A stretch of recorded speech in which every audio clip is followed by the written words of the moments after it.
High five, my bro! Fail Army is back.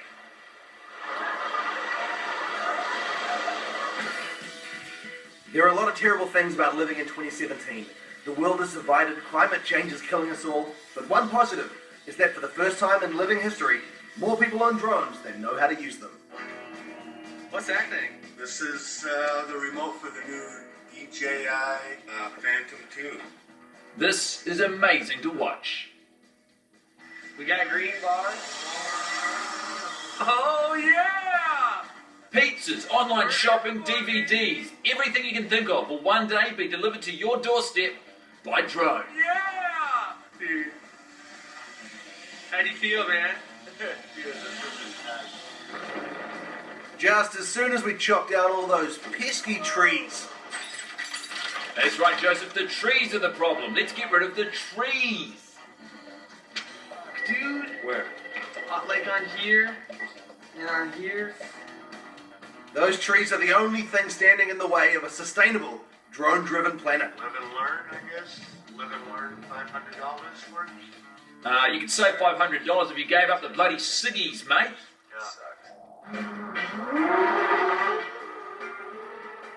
So we can program drones to deliver food, but can we program them to deliver love? Of course we can. Here is footage of a drone rushing home to kiss his boyfriend. Yes, that's right, his boyfriend. It's 2017, drones can be gay now. As we all know, golf caddies are terrified of drones. Not because they look scary, but because they're scared they'll take their jobs. Imagine that, a little drone carrying around your golf clubs. Pretty cool. Some avant-garde butchers have already started experimenting with drone delivery, to mixed results.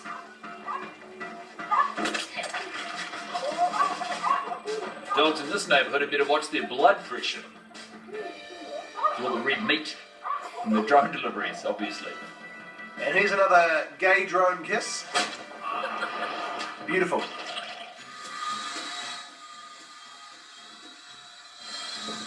As the old saying goes, what goes up must come down.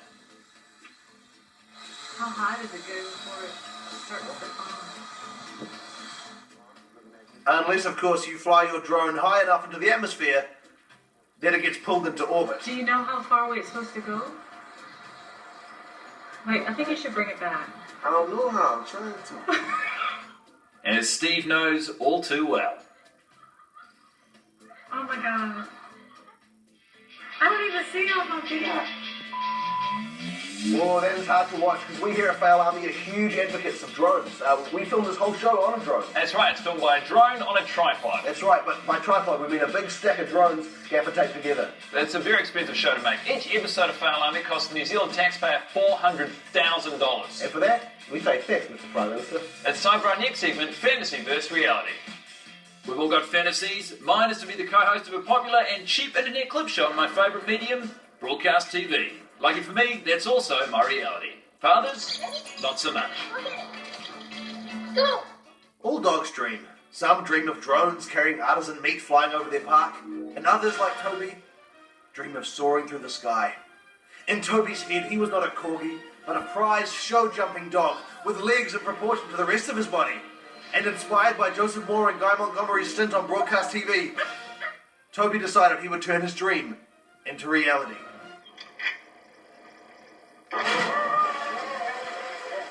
What do you expect, Toby? You're a corgi. A dog best known for your hilarious physical limitations. Jobs. We've all got them. Well, some people don't, like children or people between jobs or pensioners. In summation, Joseph, not all people have jobs. It's job well done.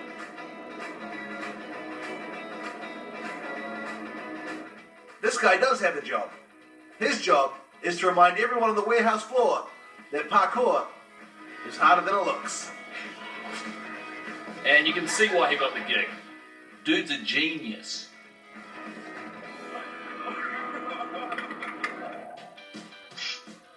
It's well known that most commercial painters harbour dreams of running away to join the circus.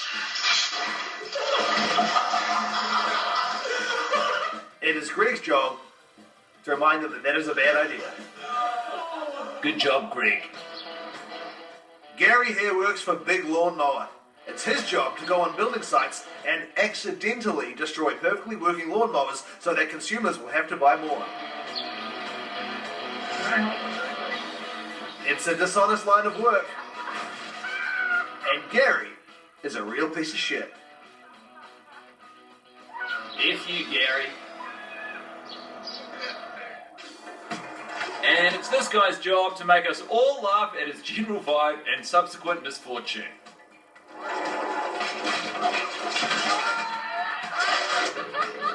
Job very well done.